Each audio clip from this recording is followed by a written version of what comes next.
Hello everyone, welcome to अभ्यास tutorial. आज मैं आप लोगों के लिए एक जो सीबीएसई का नोटिफिकेशन आया है कि सेशन 2021 और 22 के लिए पेपर का पैटर्न किस तरीके से रहेगा उसके बारे में बताऊंगा। तो ये मेरे हाथ में सीबीएसई का नोटिफिकेशन है, उसी के बारे में बताऊंगा कि आज क्या क्या कुछ चेंजेज किए गए हैं उसके बारे में। तो जैसा कि आप लोगों को मालूम है कि इसके पिछले ईयर में सीबीएसई ने कुछ सिलेबस को हमारे क्या किया था, रिड्यूस किया था, और इसके बाद में रिड्यूस करने के बाद भी लास्ट में एग्ज़ाम लेने के टाइम उसको काफ़ी दिक्कत का सामना करना पड़ा। और वो क्या हुआ कि उस समय एग्ज़ाम ठीक से हो नहीं पाया और उसको समझ में नहीं आया कि मतलब किस तरीके से असेसमेंट किया जाए, इवैल्यूएशन किस तरीके से किया जाए, किस तरीके से मार्क्स दिए जाएँ। काफ़ी मतलब दुविधा की स्थिति थी। तो इसलिए इस बार की पैंडेमिक सिचुएशन को देखते हुए जो हमारा सीबीएसई बोर्ड है वो पहले से ही तैयार है, पहले से पूरा सेशन बता दिया कि किस तरीके से क्या क्या होना चाहिए। तो इसके लिए आज मैं बताऊंगा, जो इसमें बहुत चीज़ें दी हुई हैं लेकिन जो स्टूडेंट्स के लिए इम्पॉर्टेंट है उनके एग्जाम के रिलेटेड, उसके बारे में बताने जा रहा हूँ कि इस बार का जो सेशन में सिलेबस होगा उसको सीबीएसई ने कहा है कि 50-50% में अप्रोक्सीमेटली लिखा हुआ है कि लगभग 50-50% के दो पार्ट में डिवाइड वो कर देगा।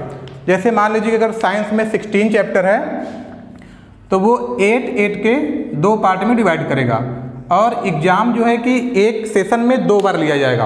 पहला टर्म फर्स्ट के नाम से रहेगा, दूसरा टर्म सेकेंड, और दोनों में सिलेबस 50-50% रहेगा। तो जो टर्म फर्स्ट वाला एग्ज़ाम होगा वो कब होगा, वो दिया है कि नवंबर दिसंबर के बीच में। वो फ्लेक्सिबल टाइम में, मतलब कि कई जैसे जहाँ होगा काफ़ी लंबे समय तक, 2-4 हफ्तों तक ये चलता रहेगा। तो ये इस टर्म में एग्ज़ाम इसका होगा, और इसमें ये कब होगा, नवंबर दिसंबर के बीच में हो सकता है। और इसमें केवल एमसीक्यू टाइप के क्वेश्चन होंगे, केवल एमसीक्यू टाइप के क्वेश्चन होंगे। इसके लिए आपको ओएमआर की सीट मिलेगी जिसमें आपको सर्कल बनाना होता है पूरा। तो उस तरीके से केवल ऑब्जेक्टिव 1 क्वेश्चन रहेंगे, उसके 4 आंसर रहेंगे, उसी में से आपको सेलेक्ट करना होगा कि किस टाइप का कौन सा आंसर उसका होगा।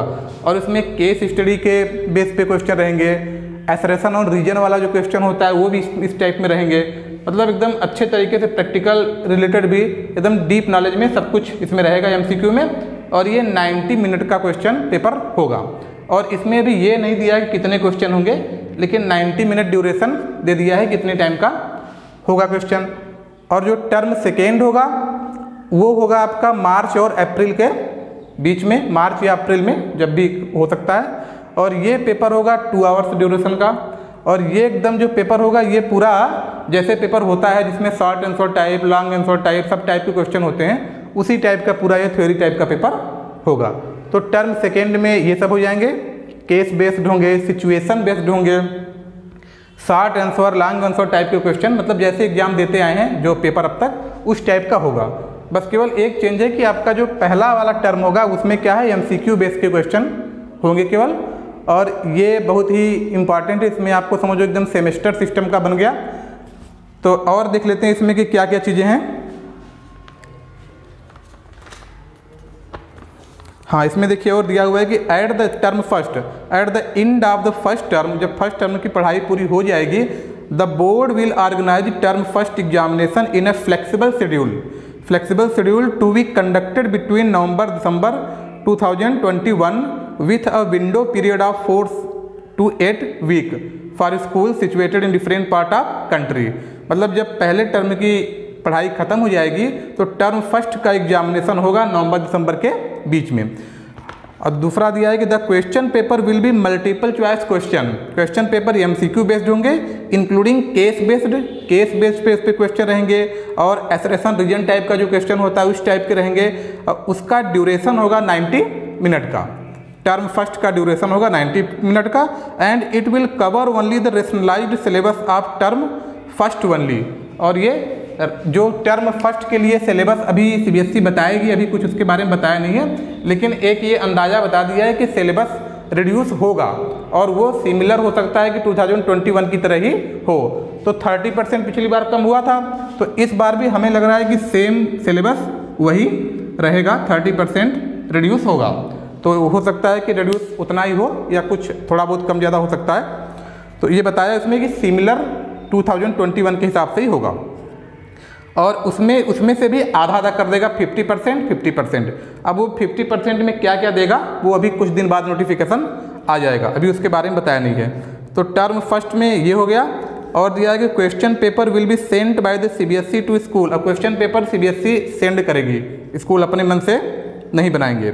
और एग्ज़ाम जो है कि जैसे सेंटर पे होता है उस तरीके से होगा, अगर सिचुएशन ठीक ठाक रही तब। और जो है कि इसका जो मार्क टर्म में ये वाला एग्जाम टर्म फर्स्ट का जो एग्जाम होगा, इसका जो है कि examination will contribute to the final overall score of the student. जो फाइनल में स्कोर बनेगा वो उसमें ये कंट्रीब्यूट करेगा, ये मतलब बहुत इंपॉर्टेंट होगा, पूरा रोल प्ले करेगा।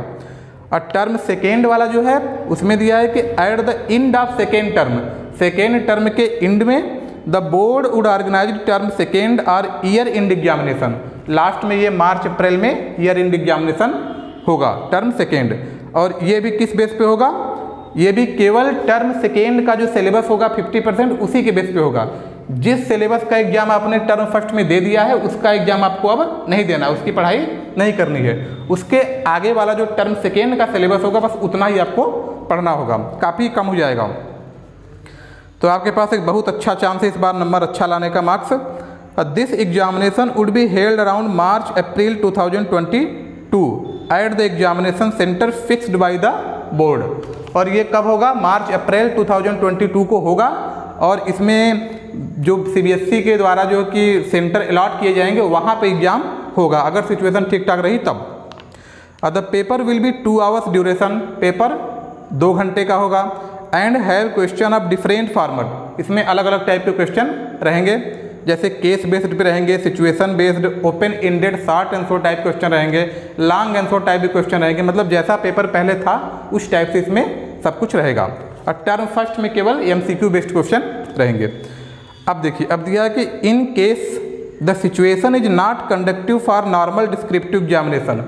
अगर उस टाइम कंडीशन इस समय मार्च अप्रैल में मान लीजिए एग्जाम लेना है टर्म सेकेंड, तो इस टाइप का लेगा। लेकिन अगर इस समय सिचुएशन ठीक ठाक नहीं रही, कोरोना इस समय भी काफ़ी तेज़ी से रहा और पेंडेमिक सिचुएशन रही उस समय, तो उस टाइम के लिए बताया कि एक टर्म फर्स्ट की तरह ही 90 मिनट का MCQ बेस्ड क्वेश्चन एग्जाम होगा, वो भी इसी तरीके का होगा, अगर सिचुएशन ठीक ठाक न रही तब। और सिचुएशन अगर उसमें सही रही, इम्प्रूव्ड हुआ, तो जैसा होता है वैसा होगा। और जो है कि इसके टर्म सेकेंड का जो मार्क्स है वो भी फाइनल ओवरऑल स्कोर में कंट्रीब्यूट किया जाएगा। तो इस तरीके से ये दोनों एग्जाम इस तरीके से हो गए। अब देखिए इसमें कुछ रूल भी दे दिया है कि in case the situation of the pandemic improves and students are able to come to school और centre for taking the exam. अगर दोनों एग्जाम के टाइम, अब इसको ध्यान सुनिएगा, अगर मान लीजिए कि टर्म फर्स्ट में जो एग्जाम होगा नवंबर दिसंबर में, इस समय अगर सिचुएशन ठीक ठाक रही और बच्चे जो है कि अपना सेंटर पे जा कर के स्कूल में जाकर ऑफलाइन एग्जाम देने के लिए तैयार रहेंगे और उस समय अगर एग्जाम होगा तो ये वाला इसकी जो है कि वैल्यू ओवरऑल बढ़ जाएगी। और अगर इस समय इस एग्जाम में अगर मान लीजिए कि इस समय नवंबर दिसंबर में पैंडेमिक सिचुएशन है, कोरोना का टाइम है, तो होम एग्जाम हो जाएगा, ऑनलाइन हो जाएगा। और इस टाइम अगर ठीक है तो इस टाइम इसका सेंटर पे एग्जाम होगा। तो इन दोनों एग्जाम में जब ओवरऑल मार्क जोड़ा जाएगा तो इसकी वैल्यू ज़्यादा रहेगी। जो आपने सेंटर पे एग्जाम दिया होगा उसका जो है कि वेटेज ज़्यादा दिया जाएगा। और अगर मान लीजिए कि इस समय सिचुएशन ठीक ठाक है, नवंबर दिसंबर में आपने यहाँ एग्जाम ठीक से दे दिया सेंटर पे जाके, और इस टाइम यहाँ पे सेंटर पे इस समय गड़बड़ है, तो ये वाला होम एग्जाम होगा, तो इसकी वेटेज ज़्यादा बढ़ जाएगी। मतलब जो एग्जाम आप सेंटर पे देंगे, जो वाला टर्म फर्स्ट या टर्म सेकेंड जो सेंटर पे जाके देंगे, उसकी वेटेज आपके मार्क्स में एग्जाम में ज़्यादा होगी, उसका मार्क्स ज़्यादा जोड़ा जाएगा। और जो आपने घर पे दिया होगा, होम घर पे ही ऑनलाइन देंगे एग्जाम, उसका कम जोड़ा जाएगा। तो इस तरीके से यही सब है इस बार का पूरा। तो इस बार अगर आप चाहें तो बहुत ही अच्छा आपके पास मौका है कि MCQ बेस्ड एकदम पूरी लाइन बाय लाइन NCERT पूरी एकदम अच्छे से पढ़ डालिए और देखिए, और इसमें क्या होगा कि आप अच्छे मार्क्स पा सकते हैं।